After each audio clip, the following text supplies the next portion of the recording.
Well, good evening, everybody. Welcome to the White House. You all look spectacular. I am going to be brief. There comes a time in the second term when the president should make his toast short. And this is one of those moments. Tonight, I plan to fulfill my duty and give you an indisputably qualified set of remarks. I trust that you'll give them a fair hearing.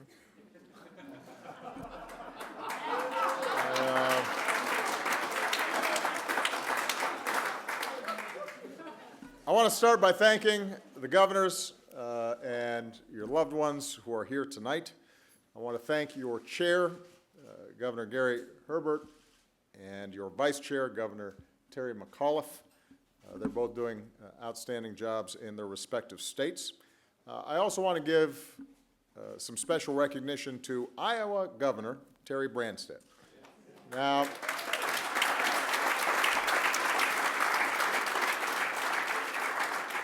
in December, Terry became the longest-serving governor in our nation's history, elected to 6 terms, more than 21 years and counting, which means that Terry's in the rare club of people who have been inside more Iowa coffee shops and high school gyms than me.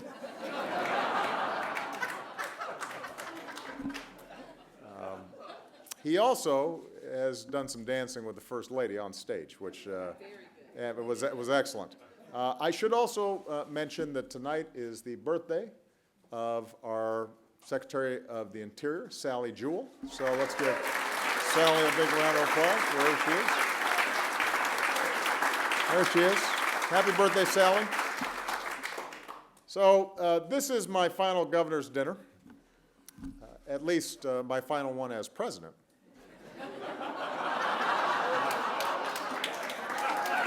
I'm just kidding. That's a joke, people. I wanted to see how Michelle would react. But I always look forward to this weekend because it reminds me of all the great work that's being done in state capitals all across the country. Recently, I went back to Springfield, Illinois, our home capital, and went back to the chambers where I had served as a state senator. I talked about my experiences as a legislator there. And with all sincerity, I talked about how Democrats and Republicans found a way to fight like heck, oftentimes voted along party lines, but were able to shake hands after a disagreement, and every so often actually got some work done that benefited the people of the state. How we could assume the best in each other and not the worst, and find areas of common ground. I know that at the moment, some of you might feel a little differently about your legislators, depending on where you are in the budget process. But the truth is, as frustrating as our politics too often feels, you know the same thing that I do, which is the people we serve don't typically think in terms of red and blue, left or right. They just want a shot to get ahead. They want to make sure that they've got a good job, that their kids can succeed, that they can save enough for retirement. They want to know that we're doing our jobs and that we are operating with a sense of fairness and that we're looking out for folks without a voice. And in other words, you see, just as I do, the basic decency and goodness of the American people every single day. That's one of the great benefits of public service.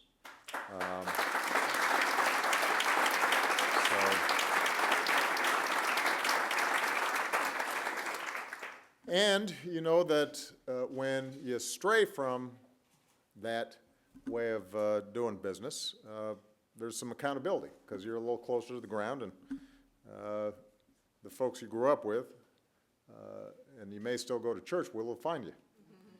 You're not so far away. So while people sometimes may wonder why I have been spending some time talking about a better politics, it's not because I'm naive. It's because, in fact, I'm giving voice to the experiences that all of us have. what makes public service so worthwhile, even with all the tough stuff and scrutiny that goes with it. It's what we've seen in coffee shops and high school gyms and town hall meetings and backyard picnics. I think you, like I, believe that politics can be a noble endeavor, and that a politics that better reflects our people is not only possible, but it couldn't be more important. LBJ told a group of governors who'd gathered just 3 days after we lost President Kennedy, "A government by checks and balances will work only when people are willing to cooperate and work together for the common good." I believe that, and I know that so many of you believe that as well. So tonight I'd like to propose a toast to our nation's governors, to their loved ones that put up with them, and to all those willing to cooperate and work together for the common good. Hear, hear.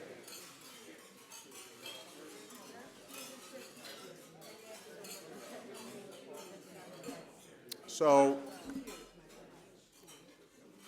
I hope everybody has a wonderful evening. At this stage, I would like to invite the chairman of the National Governors Association, Governor Herbert, to come up and say a few words.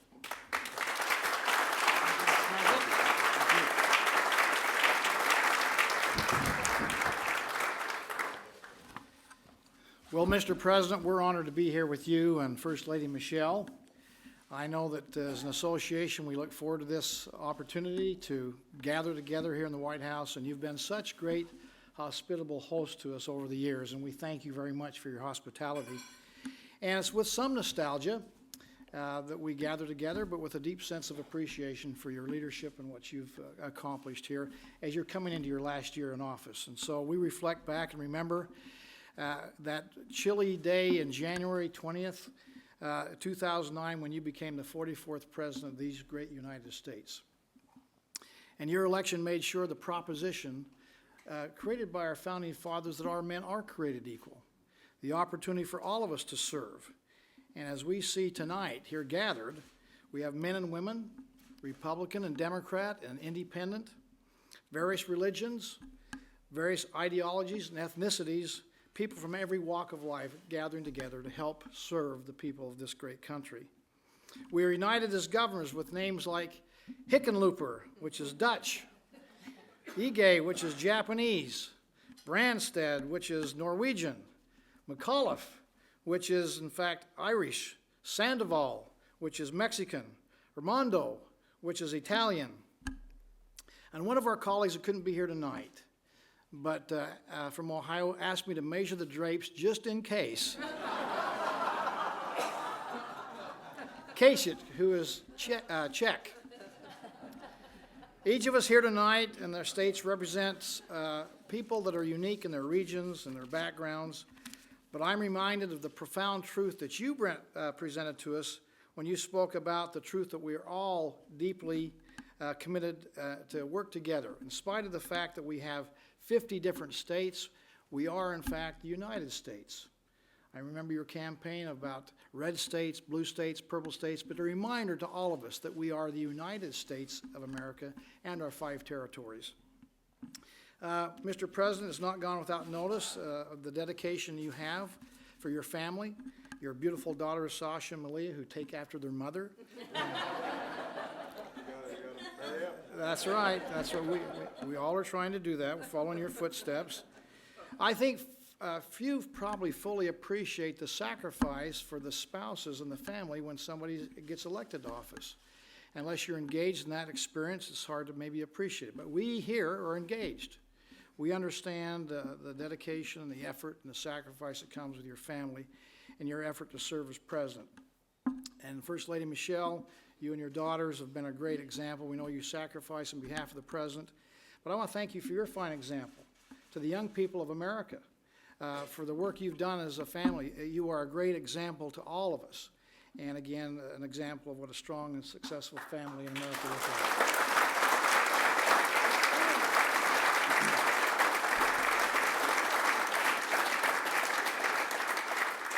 Now, I would also be remiss if I didn't make one more toast this evening, and that has to do with Vice President Joe Biden.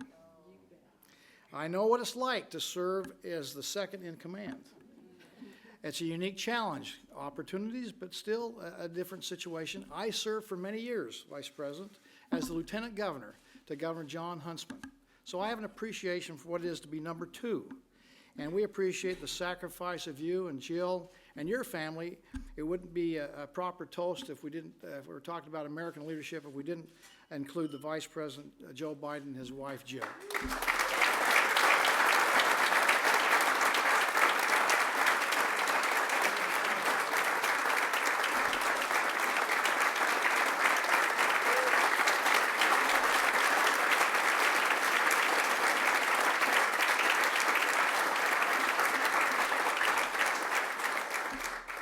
And by the way, on a personal, Mr. President, it just dawned on me that although I don't agree with all the decisions you've made, I do agree with the decision when you called Governor John Huntsman to be the ambassador to China.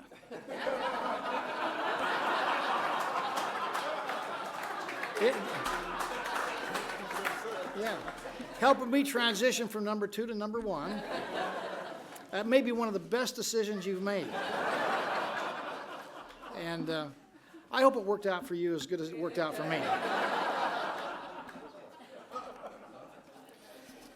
In conclusion, together, as we follow the example of this fine couple that leads this nation, together we are the United States.